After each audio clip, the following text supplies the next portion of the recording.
Now we actually have pictures of Pluto, which is quite incredible. When I was first starting, they didn't even know the poles or the equinoxes or solstices of Pluto. So the symbol of Pluto is a cross with a crescent, and the circle is detached from the hands. It's like you're holding up hands, but the head's detached. It's like the furthest out planet. It's like a seed being launched. In reality, Pluto, I guess you would call it the planet of truth and consequences. It's the auditor general of the solar system. You could say, I guess, I like truth and consequences. Like we have excitement, romance, and adventure. Truth and consequences is Pluto. But I love you, so what? I hate you, so what? Like it can be, you're doing an audit of what you believe or not. It often is the planet of fear, although fear can come associated with all the other planets. But it's harsh and fearsome, like the system's out to get you. Who can be free in today's world? Look, people are getting killed, wars are happening. There's a place where there's fears and blocks. So there's tremendous potential for psychological transformation, but often there's a fear of confrontation, and often there are real confrontations. So just because there's confrontation, just because we're paranoid doesn't mean someone's not following you. There are things that we're afraid about. There are things that we're too harsh about. There are things that, wherever Pluto is, there's a harshness in your chart. And even though you're seeing a source of fear or a really powerful complex of feeling, I have to do this no matter what, and I'm going to control things no matter what, or I'm out of control, or someone's control. This, what's real, what's true, what's not real, this auditing factor. Each of these other planets takes a toll on the personal normal life is Moon up to Saturn, and we live our life, we have our jobs. These outer planets are the outer extremes that come in, sensitive points that come in. This is a point of fear and confrontation. So there's audits, there's confrontations.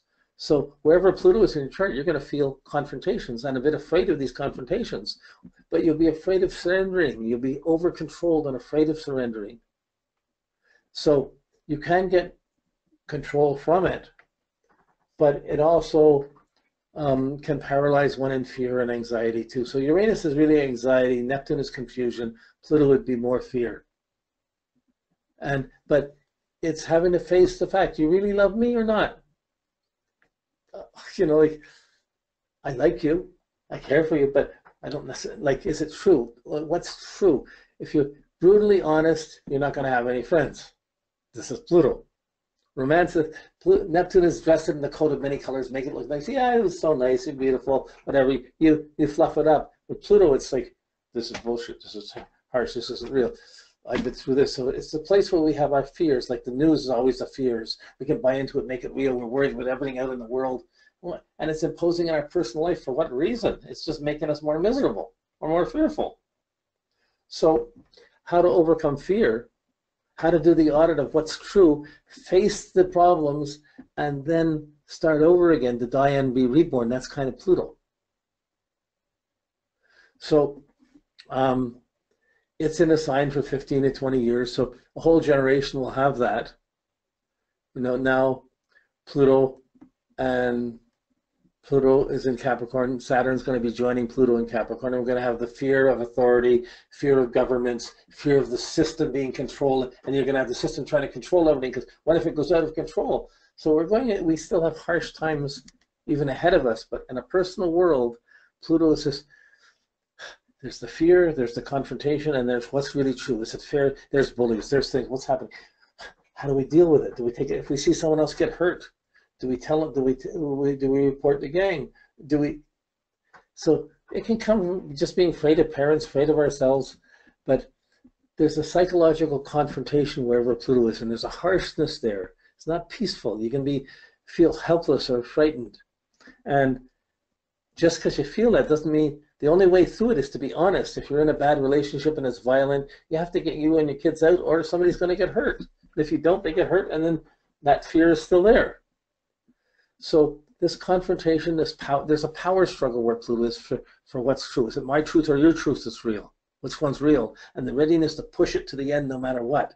That's dangerous. Okay, so there's nothing easy about where Pluto is. It's the reality check would be another one. Wherever Pluto is, you have to do, you're always doing a reality check.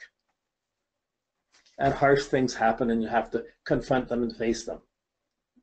So if you have Pluto on the ascendant or in the first house, your identity is going to be very controlled and you're going to have trouble surrendering. Where when Neptune is, it's easy to surrender, like in a relationship or whatever. When Pluto is, it's not, wherever Pluto is, it's almost impossible to surrender. You can be true, you can be real, but surrendering, letting go, very difficult. So, but I mean, if you're trying to do research, you're trying to get to solve a real problem, find the real truth on things, like Pluto was the god of the underworld, but he was never an unjust god. He wasn't unjust. He was brutally just. He imposed the law, Saturn, to its extreme, rather than a compromised or a wiser factor. So, in mythology, Pluto raped Persephone, pulled him down into the underworld for 6 months of the year. Well, pulled her down first of all. What happened?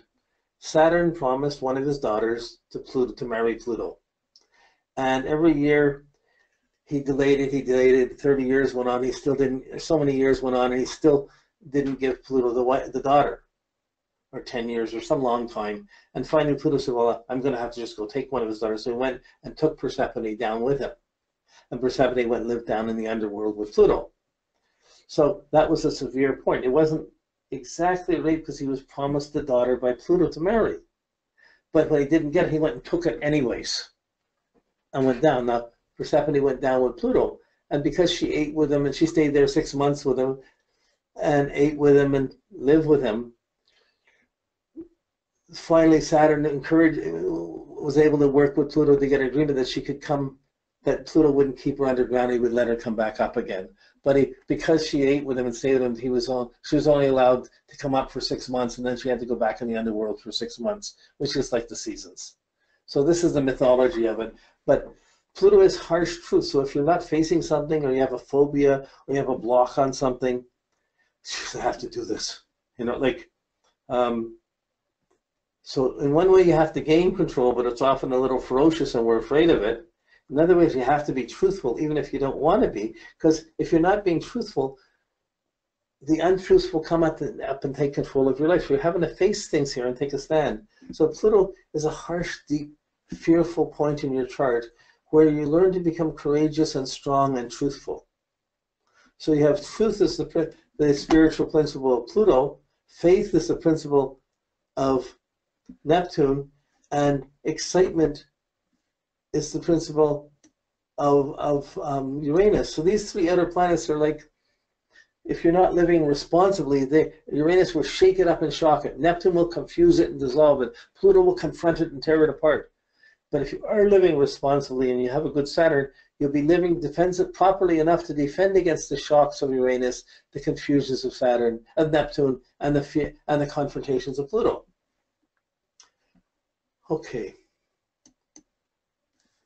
So here you see the last of the planets coming up. We have Pluto on the uppermost ring on the chart. So we have all these, each planet's a layer, like a level of consciousness. Again, the hierarchy of needs, and we develop one level or another. We develop some strong, some weaker.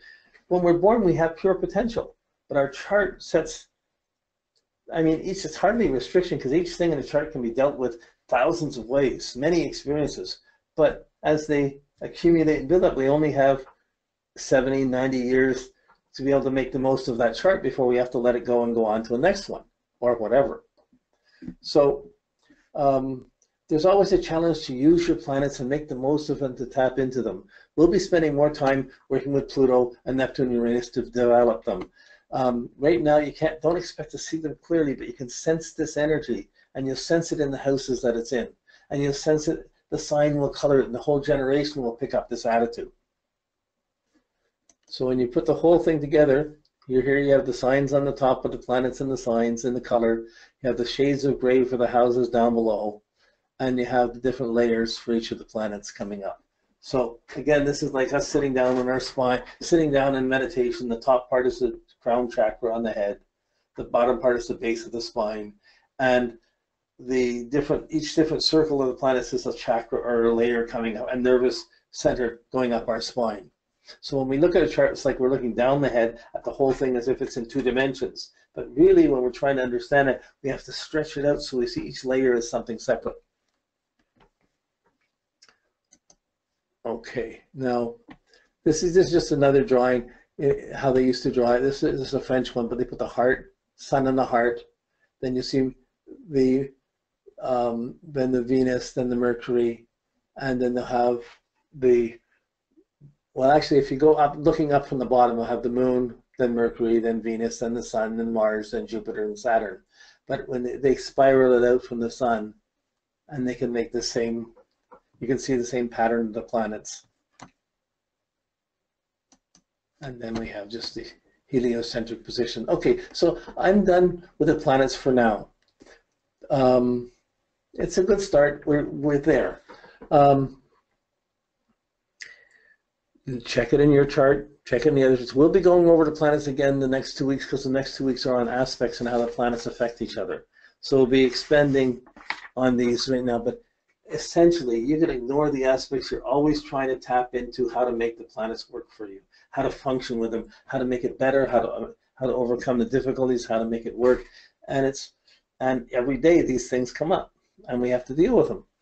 So when you're just look at your chart, look at these things, check it out with 2 or 3 people that are close to you, your parents, people in the family.